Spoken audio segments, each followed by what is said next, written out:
Welcome to a play-by-play review. I'm your host Henry, and if you can believe it, there are only 3 games left to go in this here NFL season.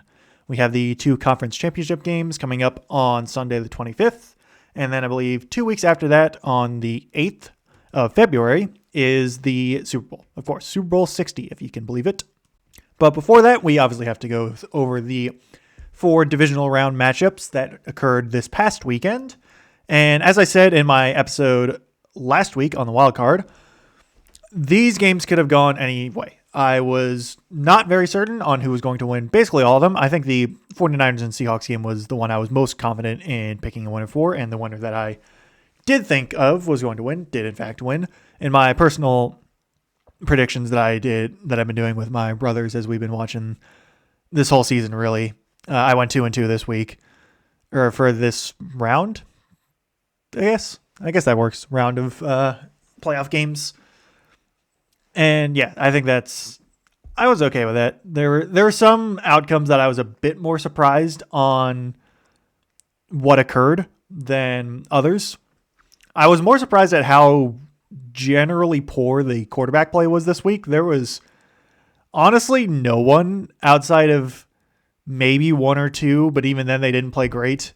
Quarterbacks, like between the 8 that played, that were like good. I'm gonna say that right now. Like there were some that were solid, most were bad. This was a very defensive it was around that heavily favored defenses playing well, and it was interesting because I feel like this season, I mean, it's kind of in a season of defense. Really, the past couple of years has been a season more of defenses than offenses, but this round especially was crazy. The defensive performances that were being put on display this weekend was insane. So I'll get to the games in just a sec. I'm just going to also say that there are a lot of head coaching, or not even just head coaching, but coaching related news regarding teams that aren't in the playoffs at the moment. Same with the wildcard weekend, though this weekend even more so. There's been a lot of stuff going on. I will get to that after the games, since it's kind of got to disrupt the flow, and I want to get into these games here real quick. So the first one, the Saturday game at 4:30, was the Buffalo Bills going into Denver to take on the Broncos. And this was an interesting one because it was actually an overtime game, and both teams, it was a really sloppy game. I'll say that. Well, honestly, all these games were pretty sloppy, but this one, it was, both teams were pretty sloppy. I'll say that. So the Bills were missing Terrell Bernard and Maxwell Harrison going into this game. And then on the first drive, Pat Bryant got injured for the Broncos. I think he suffered a concussion and was out for the rest of the game. So they lost a big weapon there. They also had, I forget who it was, but on the kickoff, I don't think it was Pat Bryant. I think it was someone else. It might have been Marvin Mims, but I don't think it was for sure. But the Broncos were having a lot of receiver issues just in terms of health. And Cortland Sutton was also like a non-factor for most of this game. It was a very odd start, to say. Pat Surtain also got shaken up for a little bit, but he was fine after that. So the Broncos took a little bit to get going. They then scored 17 points in the second quarter alone. There was a point where Josh Allen, who came into the game having played 10 straight playoff games or something like that, or maybe it was 6 straight or like 10 straight quarter. I don't know. It was a really long streak of playoff-specific appearances where he didn't turn the ball over. It was like an NFL record, I'm pretty sure. So, of course, he turns the ball over like 3 times in this game. He throws, and I believe it was an interception early on in the game. He fumbled as well. There was a really bad sequence at the end of the half where Josh Allen, it was like 20-some seconds to go, and they might have had a timeout, might not have, I don't remember exactly, but the Bills were trying to just push down the field a little bit to get something, try for maybe a Hail Mary or a long field goal if they could. And it was like trying to get to that situation, and Josh Allen broke out of the pocket and was scrambling to try and get a first down. He literally had the ball knocked out of his hand and fumbled, and it was recovered by the Broncos, netted them an extra 3 points, which was very, very important as this game went to overtime. So, the Broncos don't get that 3 points. It's a very different second half and toward end of the game. And that was one of the many mistakes that Josh Allen made. He was not having a great game, all things considered. He did throw for 283 yards and 3 touchdowns. He just also threw 2 interceptions and also had some fumbles. fumbled the ball 3 times actually, and lost 2 of them, I should say. So he committed 4 turnovers alone, which is not ideal, to say the least. James Cook also had a fumble in the red zone in the second quarter. The Bills were up 7-3. The Broncos were getting nothing done on offense, and then the Bills were driving, and it seemed like they were about to make it 14-3, and just like it was going to be a repeat of last year. Like it was looking all Buffalo, and then James Cook fumbled, and then the Broncos basically took that down. I believe, though, that next drive they went down for a touchdown. Yes, it was 8 plays, 69 yards, nice, in just under 4 minutes. And that was the story of this game for the Bills. They got a lot of yards, they put up a lot of points, but they made way too many mistakes. Just far, far too many mistakes. The second half was kind of more of the same. There's certainly the point to be made about the refereeing towards the end of the game against Buffalo. There was, I believe it was in overtime. The Broncos were, I forget if it was forced to punt. Actually, let me double check. I think it was they were forced to punt. Yes, they were forced to punt. And then the Bills started going. They started marching down the field. At that point, voice crack. They started marching down the field. The Bills did. They only needed a field goal. Josh Allen throws up a deep bomb to Brandon Cooks, who was having a really good game. He was like definitely one of the best players on the Bills that game. And Josh Allen throws up a deep ball, and it looks like Brandon Cooks catches it. He comes down with it. He lands on the ground, and the Broncos cornerback, whose name I'm blanking on, basically comes away with the ball and saying it's an interception. The refs look at it, and they determine that Cooks did not have possession when he hit the ground, so therefore he was not down by contact since he did not have possession, and it was rewarded as an interception for the Broncos.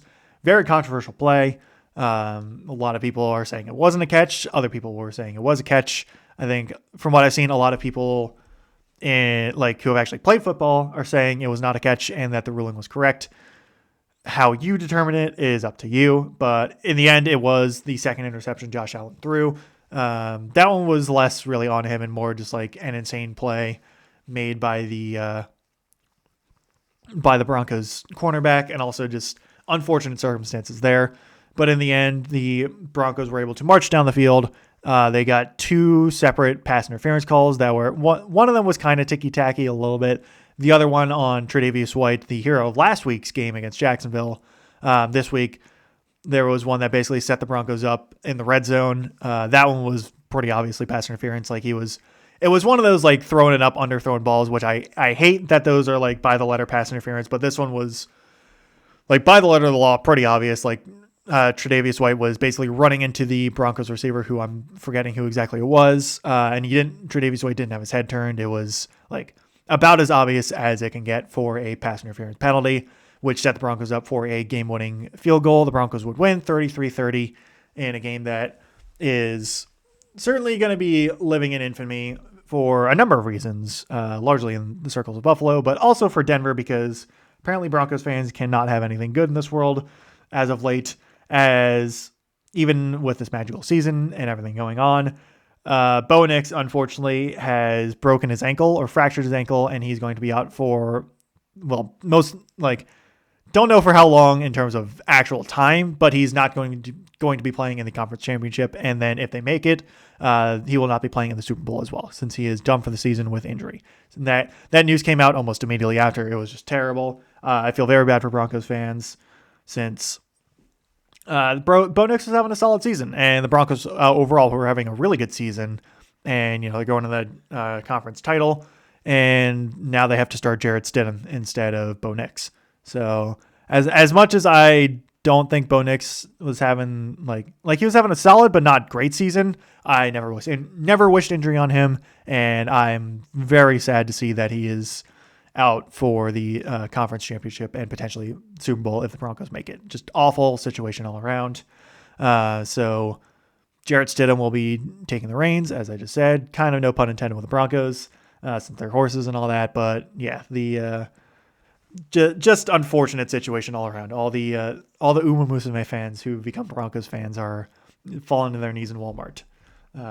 if you don't know what Uma Musume is, it's a gotcha game made in Japan about basically real life horse racing horses, but if they were anime girls, and since it has a very large fandom, it got very popular in 2025, and the Broncos are the horse team, so obviously all the fans of the horse girl anime and game would flock to the horse team. So if you ever wondered why, like, during the season you'd see a bunch of girls dressed up as like horse girls essentially, and like Japanese horse girls, that's why it's from Uma Musume.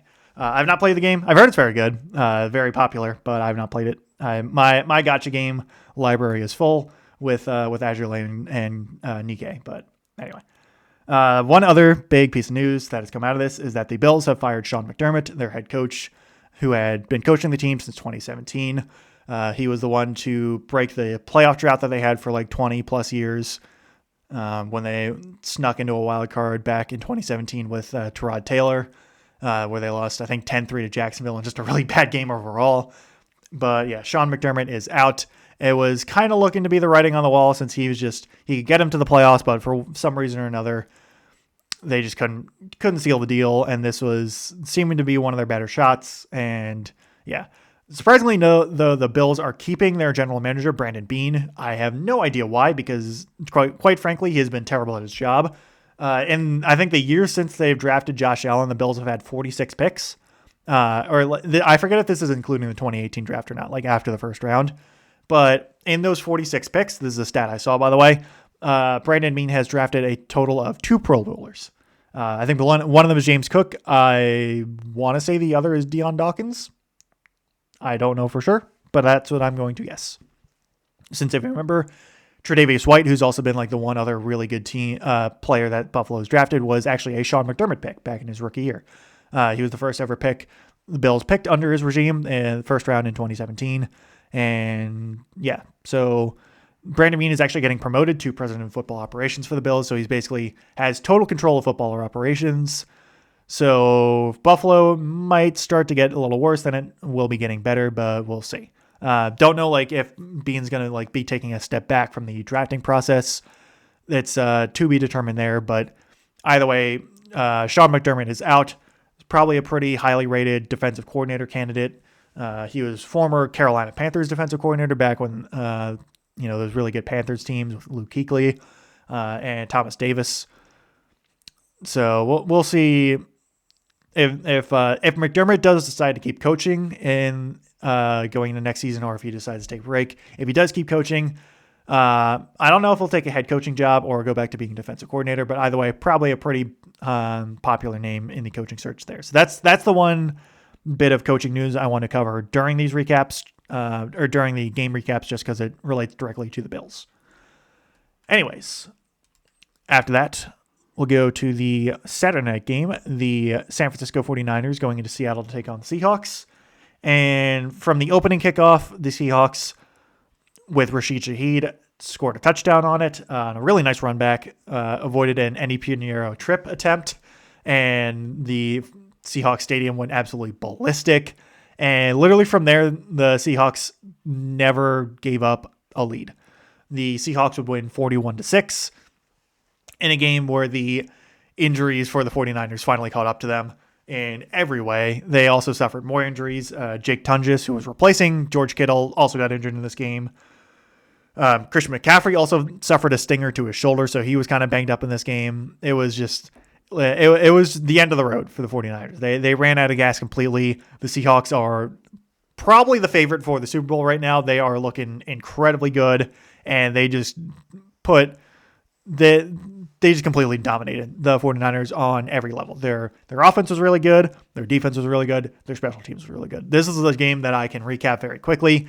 Kenneth Walker had a really good game. He had 3 touchdowns on the day. Actually, night technically, but you get the idea. 116 yards rushing. Unfortunately for the Seahawks, really the one bad thing that happened was that another voice crack. Zach Charbonnet unfortunately suffered a torn ACL in this game, so he is obviously not going to be around for the conference championship or the Super Bowl. So hopefully Charbonnet gets better. Big loss for them because Charbonnet was having a really nice stretch of games over the past couple weeks. And while I don't think it's going to be like the biggest threat in the world to, or like biggest hit in the world to the Seahawks offensive game plans, it still sucks for them.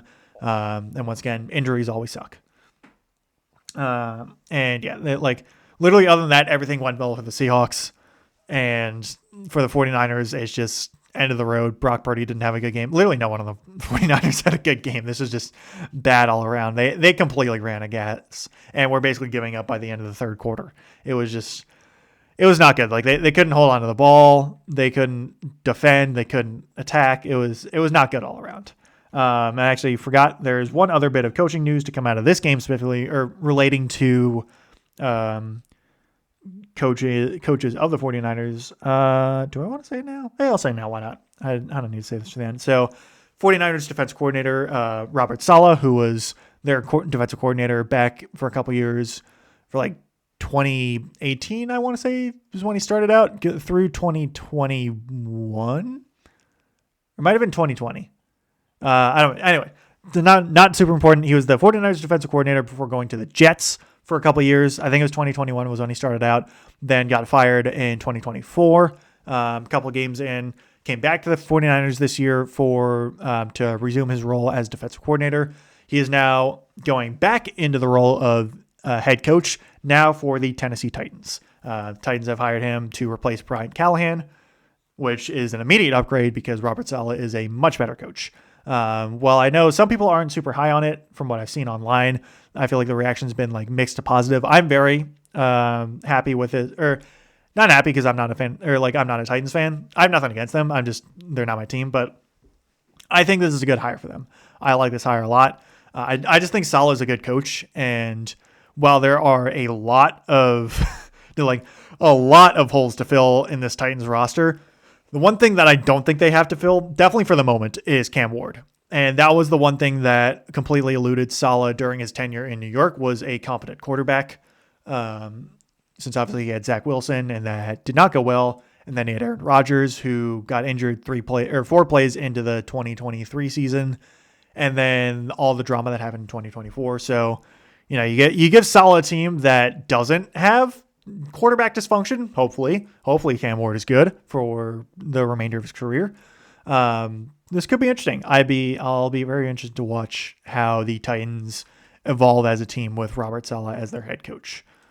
Since the Titans, maybe not like necessarily this year, like they had a decent defense, but like the Titans I feel like over years past, especially under Mike Vrabel, had very good defenses. And you bring in a guy who is a very good defensive coordinator as your head coach. I like it there. He's got Jeffrey Simmons now. Jeffrey Simmons is still one of the best, like surprisingly still underrated, yet one of the best defensive tackles in the league, and he has been for like 6 years at this point. I think the Jeffrey Simmons stock is my prediction that it's gonna go up essentially. So anyway, move back over to the games. Now on to Sunday. The Houston Texans going into New England to take on the Patriots. And this is one where actually I had the Texans winning because I thought with their defense, I thought their offense was going to play well enough that their defense was able to do the rest. Unfortunately for me, I did not realize that CJ Stroud was going to turn into Nathan Peterman and debut Nathan Peterman when he threw 5 interceptions in 1/2 against the Chargers back in 2018, I think 2017, whatever it was. So Stroud wasn't quite that bad, maybe sort of. He was really bad though, bad enough that people were wanting him to get benched for Davis Mills at halftime. Bad. He threw 4 interceptions in 1/2 in the first half. One of them was not his fault. One of them was right off the hands of one of his receivers. And that's one of the ones where it's you count the interception against the receiver, not the quarterback. But the other 3 were really bad. One of them was a pick 6 where he was getting sacked, basically just chucked it up in the air, and it fell right into the hands of a Patriots defender who then ran it back 20 yards for a touchdown. It was really bad. The other 2, the first one he threw was on a intermediate to long range pass, 25 yards, I want to say, that he kind of overthrew right into the hands of I think it was Carlton Davis, who had actually 2 of the interceptions this game. And Carlton Davis, he did make a good play. It was like a toe tapping catch, but still, it was like that was interception one. The second one was the pick six. The third one was off the hands of his receiver, and then the fourth one was just a really bad throw to Carlton Davis again, who was covering an out route, like a 5-yard out route, or might have been a little bit longer, but I think it was actually like 10 yards. And Stroud just completely underthrew the ball, basically right into the hands of Carlton Davis instead of his receiver. It was not good. It was really not good. The Texans rushing attack, again, nothing done. Woody Marks rushed the ball for 14 times for a total of 17 yards. So averaging 1.2 yards per carry is not very good. He also fumbled the ball once. So, yeah, it was not good. So 5 turnovers for the Texans. Even then, this was still, they only lost 16-28.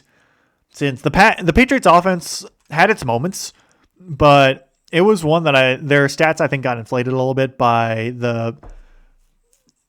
how well their defense was playing against Stroud and the Texans. Will Campbell was having a nightmare game.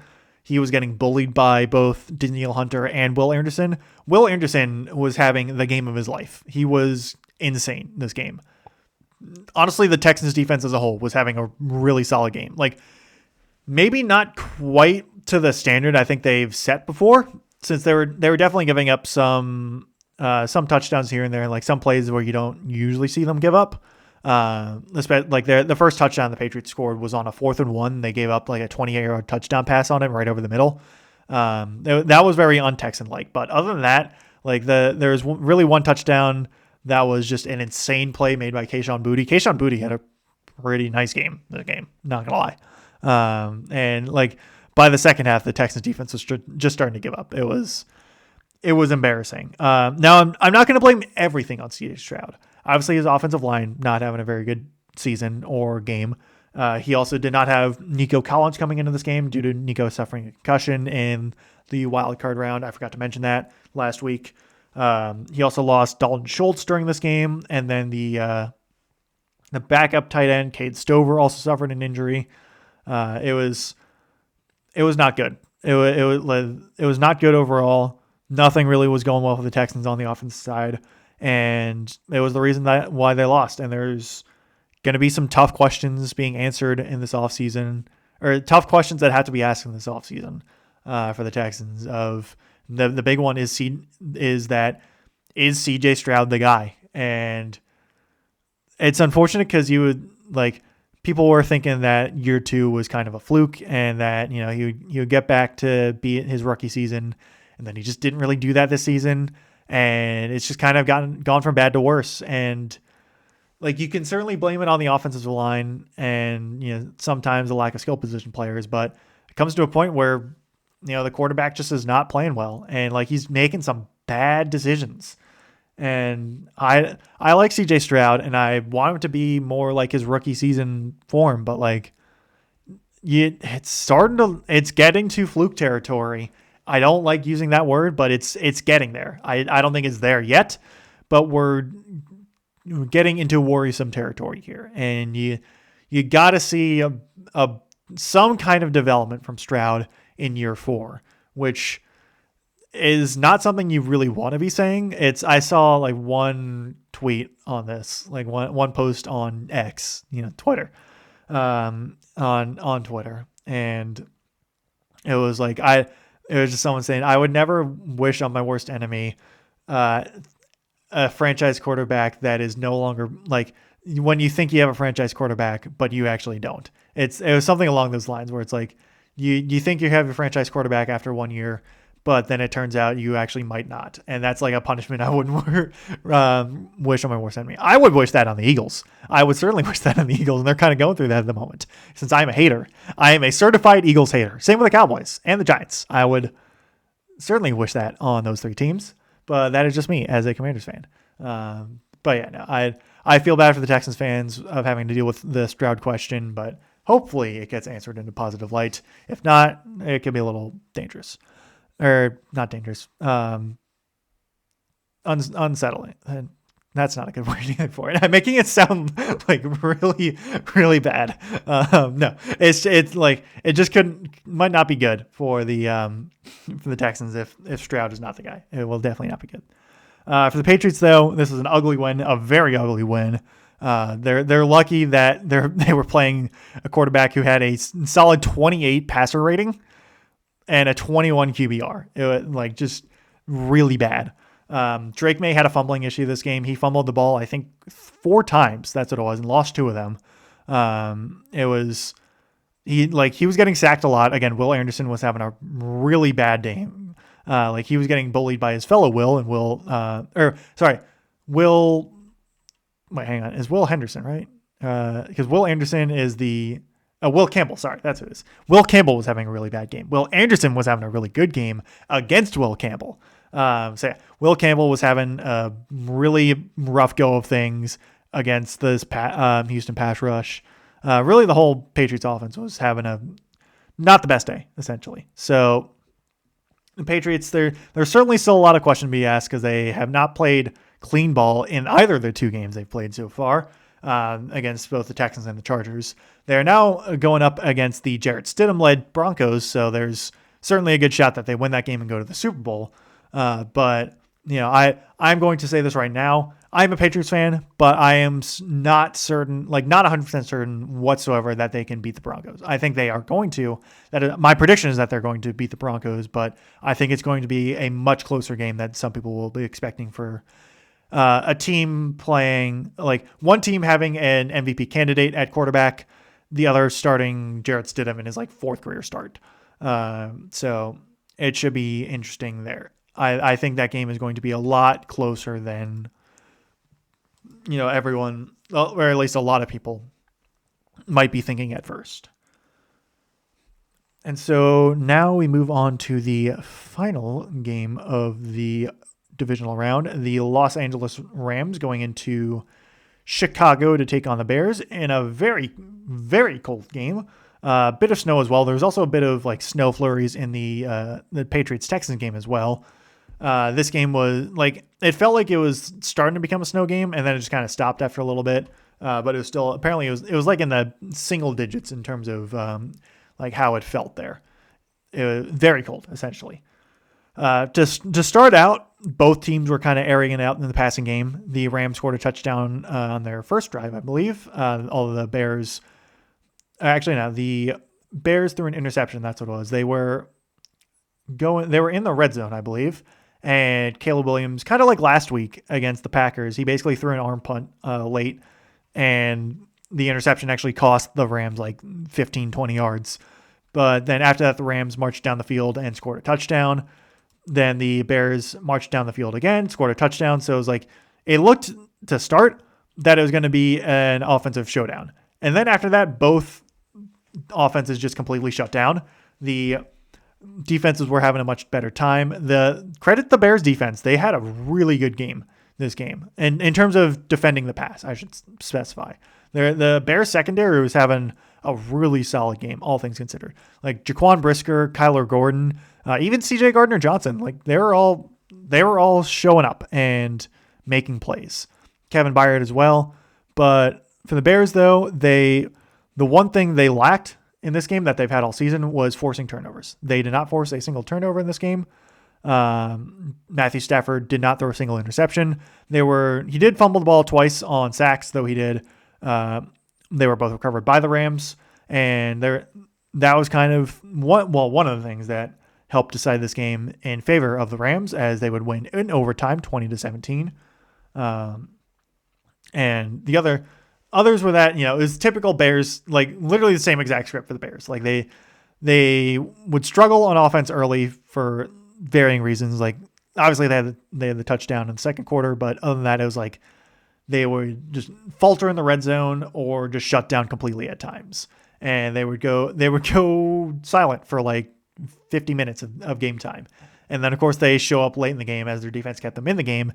And there's the play that everyone's been talking about in this game is Caleb Williams on a 4th and 1, I think, from their own, or from the Rams 30-yard line, I want to say.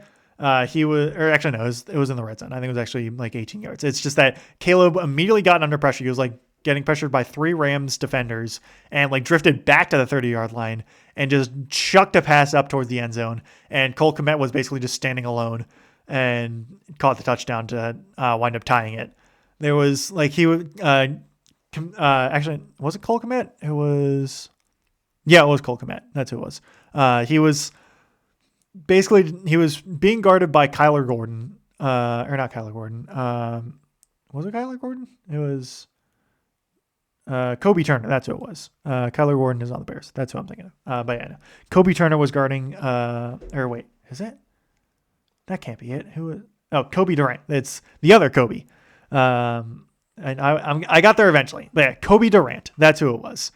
Number 14 on the Rams was guarding Cole Kmet, and I guess Durant just completely misread the pass. Like there's some hand fighting and a little bit of a push off, but not really enough to warrant a flag. And Durant just ran back towards the front of the end zone and watched the ball go right over his head in the arms of Cole Kmet. It was really, really sad to watch from a defensive standpoint. Like I don't know what he was thinking. So it was with like 30 seconds left to go. It was the Bears season on the line, and it was insane. It was absolutely insane. The game would go to overtime. I don't know why I was blanking on that of all things. I think I was trying to think of like something about Caleb Williams, but yeah, Caleb, like he makes some insane throws and like just ridiculous stuff when he's improvising. He unfortunately also threw 3 interceptions this game. Overall, he had basically another 50. It's typical Caleb Williams stat line: 50% completion percentage, basically 3 interceptions, and 1 insane throw, like just insane. And that's won them games in the past, but not this time.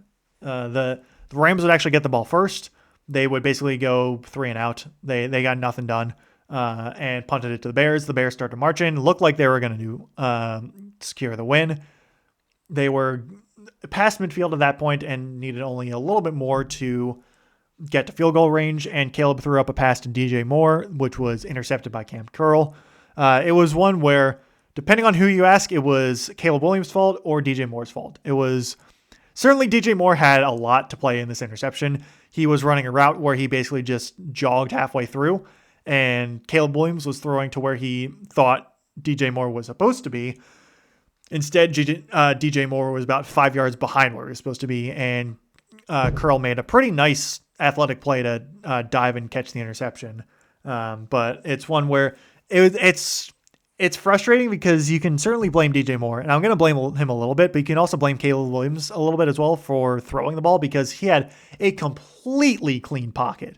Like there was nobody anywhere close to pressuring him, and he could have looked elsewhere. There was like multiple people open on that play. It was probably not, like in hindsight, not the best decision.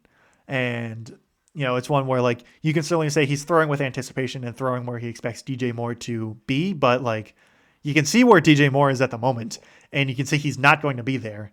And like he would look, if he looked to his left, he would see, I think Kyle Monunga, who was like wide open in the flat for like, who could have caught and ran for like 15, 20 yards. It's not good, to say the least. After that, the Rams would march down the field and kick the game-winning field goal in one where it was basically a typical Bears game, but their luck just kind of ran out. Their typical way of doing nothing for most of the game on offense and finding some kind of fluke, insane play by Caleb Williams to bail them out. Looked like it was going to work up until he then threw an interception in overtime. And it's one where there's certainly many different ways you can find to blame the Bears, or like many different people you can find to blame the Bears. Like you can blame Caleb for not having a great game, all things considered. You can blame the run game for having, well, honestly, the run game was fine. It could have been better, it could have been worse. You can blame the receivers. Honestly, the receivers were terrible in this game for the Bears. They had so many drops. They were dropping everything, especially like DJ Moore and Rome Odunze. Neither of them had a very good time. Rome Odunze especially, not good at all. Not good. And Colson Loveland, he had an insane game last week. This game, not nearly as good. It was not good all around. You can also certainly blame Ben Johnson for like multiple times in the red zone. He refused to take the points, and that came back to bite them since they like didn't convert on either of their attempts. It was a total failure, essentially. Outside of the defense was fine. The Bears defense was doing their job. It was a total failure on the offensive side of the ball for the Bears. and one that honestly I was kind of expecting at this point. Like their way of play was so unsustainable that once things finally didn't break their way, and even then they were starting to break their way in this game, they lost. So I'm not sure what I'm going to think of the Bears next season, because there's a good chance they regress, because again they won a lot of games on some pretty like last minute heroics. It's the same thing with the Commanders last year, and the Chiefs last year as well, and the Broncos this year, where they win a lot of close games on a lot of stuff that isn't exactly sustainable. The Bears especially, their play is not sustainable whatsoever, since you can't expect defenses reliably to go like have the amount of turnovers that they produce year to year. Like that's just not something that is consistent in the NFL. And having a defense that is reliant on the turnovers, since outside of that, they usually don't play great. Not in this game. They played well in this game even without the turnovers, but usually the Bears, when they hadn't turned the ball over too much on defense, they struggled. And I think that's going to be something we probably see a bit more of in 2026, the 2026 season, I should say, for the Bears. As for the Rams, I mean, it was a good win. Certainly wasn't clean, but it was good. Puka Nacua didn't really have a good game. Honestly, no one on the Rams offense had an amazing game. Kyron Williams had a solid one, but even then it was kind of better. Stafford definitely had his probably best game, where like he had a good game manager type of game. He wasn't turning the ball over, and that was very important. Because other than that, it was okay. Devontae Adams was basically a non-factor in this game. He was getting clamped down the whole time. He only had 2 catches this game for 24 yards. Puka Nacua had 5 catches, 56 yards. It was an interesting game to watch. It was, again, defensive type of game, as with basically all of them. And so the Rams will be going on to attempt to take down their division rival Seattle Seahawks in Seattle for the championship game. So let me actually pull up the schedule for next week, or I guess this week technically. But yeah, the conference championship games, I think there should be both on Sunday. The Patriots going into Denver, actually, because Denver is number 1 seed. So the Patriots in Denver at 3:00 on CBS. Should be interesting there. Again, I think it's going to be closer than you think, though I do think New England will win that game and go to the Super Bowl. And then the NFC Championship, 6:30 in Seattle on Fox. Rams taking them on in there. I do think the Seahawks are going to win. I think the Seahawks are going to win the Super Bowl this year, as I said in my predictions for the before the wild card week. I am still vindicated in the fact that I'm still vindicated in thinking that they're going to go to win the Super Bowl. They look like the most complete team at the moment, and they're playing really good football. So I think it's going to be a rematch of Super Bowl 49, and I think this time, however, the results are going to be flipped, and the Seahawks are going to avenge the not rushing on the 1-yard line with Marshawn Lynch. They're going to avenge the Malcolm Butler interception. That is my prediction. Maybe not with like a specific play like that, but I think they're going to beat the Patriots in the Super Bowl. That is my prediction for the next 3 games, but I do have some other news to go over. So first up, very big news. The former Ravens head coach, John Harbaugh, has officially signed a 5-year, $100 million contract with the New York Giants to be their next head coach. There's a good chance he brings along Todd Monken, I think. That's from what I hear, as offensive coordinator. So the Giants get a very proven head coach as their new one to replace Brian Daboll.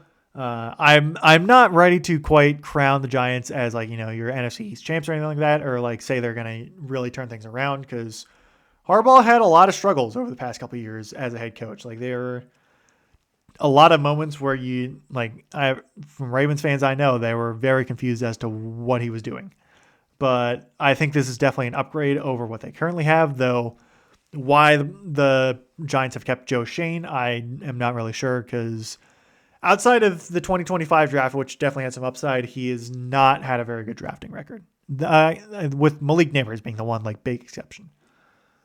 Next up, Matt LaFleur and Brian Gutekunst, the head coach and general manager of the Green Bay Packers. They've both been extended.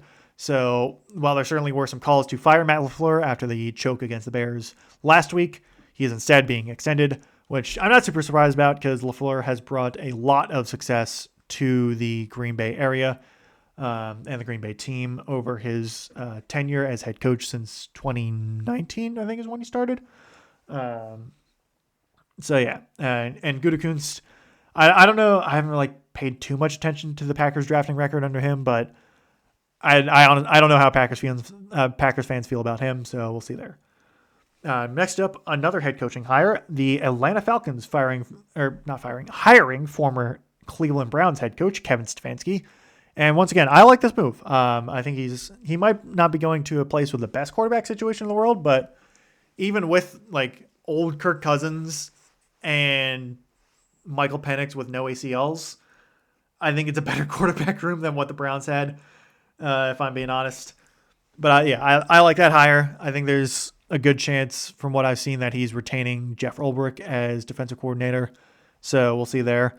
We got a nice bit of trash talk from Baker Mayfield just recently on Twitter, since Stefanski and the Browns front offense were the ones that cut him back in 2021 or at the end of the 2021 season. So Baker is certainly he knows who wronged him in his mind. Kevin Stefanski is one of them, and he's very excited to be playing against the Falcons 2 times a week now. So keep an eye out for the Falcons-Bucs games. Over the past couple of years, they've usually been pretty good, but I think now they're going to be a bit extra spicy going forward. The next news is also in the head coaching news, I believe.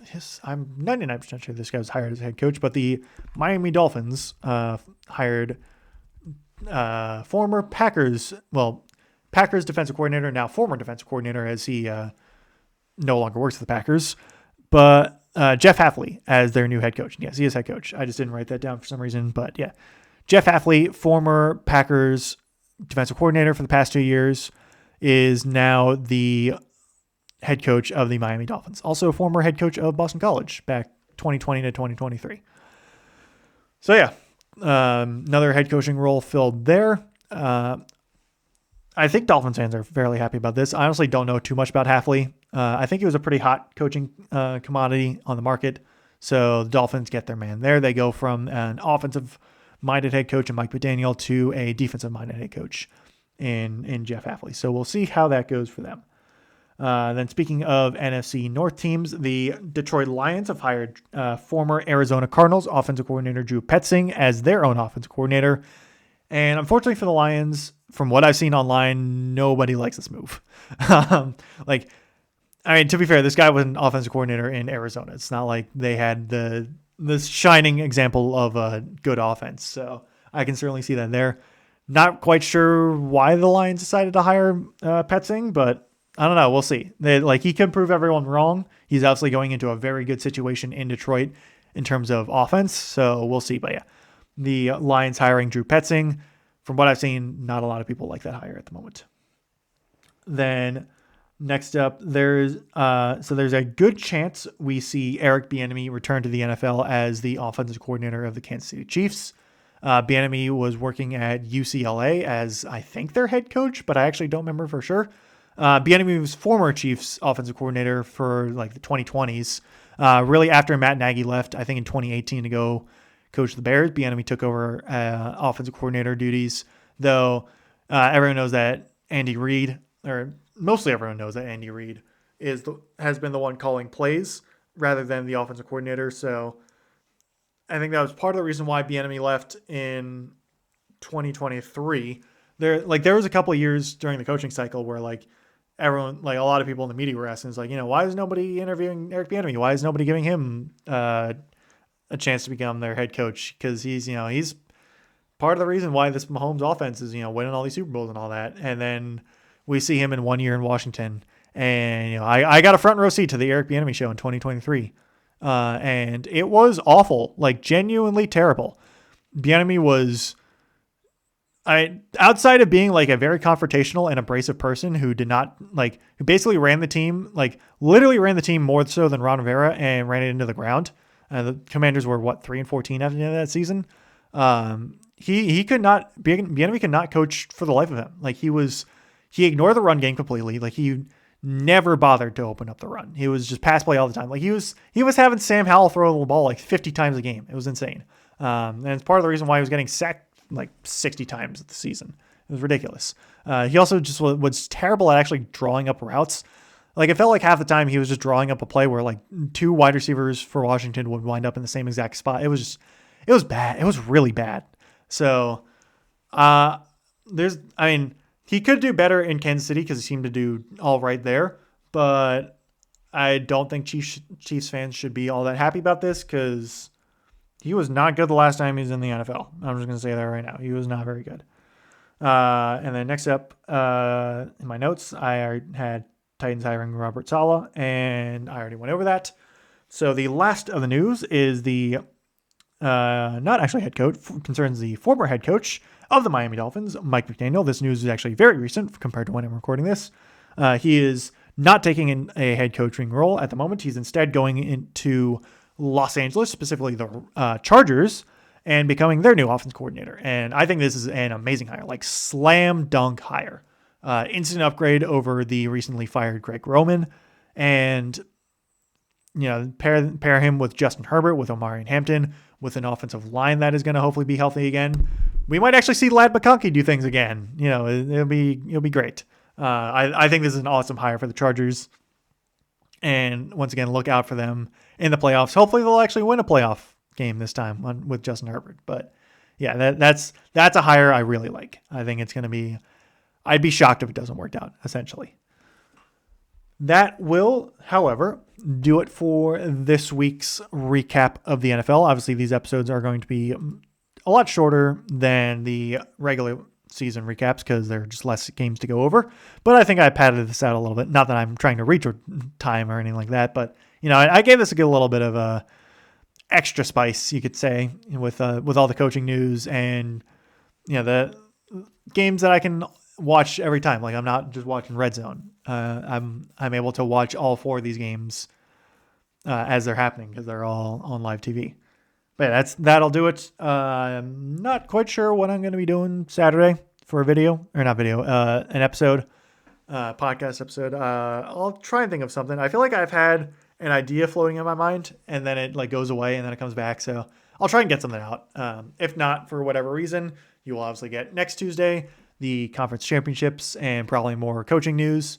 And then after that, there's the week off for Pro Bowl and stuff. Not sure what I'm going to do then because there's lousy nothing really to recap. But I'll see if I can come up with something. And then obviously the week after that is the Super Bowl. And then I think after the season ends, I'm going to start having Tuesday episodes I'll probably do a division recap. So that's going to be 8 episodes since Tuesdays I want to kind of keep as sports.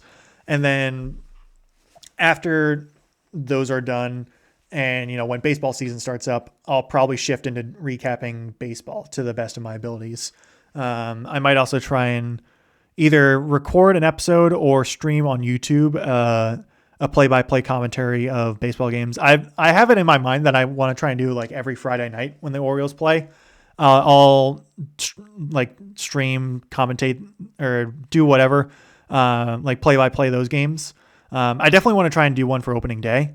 I think that'll be fun, but that's a month and a half out. So, but that's just something to keep an eye on on the horizon. For now, though, I am still hard at work on my YouTube channel. Obviously, the main uploads are a bit slow because I'm not doing a Let's Play, so I don't have something really planned for day-to-day stuff. But I'm motivating myself a bit more, finding more time to do it, and I should hopefully have my first big summary video on a topic, on a Star Wars topic is going to be the first one. Going to try and get that out by the end of the week. I really want to get it out because I've been slacking on it for far too long, but that is going to be something that is hopefully coming out. I'm really hoping I can get it out by this time next week. If not, I'm going to be kicking myself because I need to find more motivation. But yeah, that's on the immediate horizon. And obviously, once again, look forward to next week. If you're just tuning in for the NFL recaps, I will most certainly have it out next Tuesday for the conference championships, which once again, I think the Patriots and the Seahawks are going to win those games. So that'll do it for this episode. Thank you very much for listening.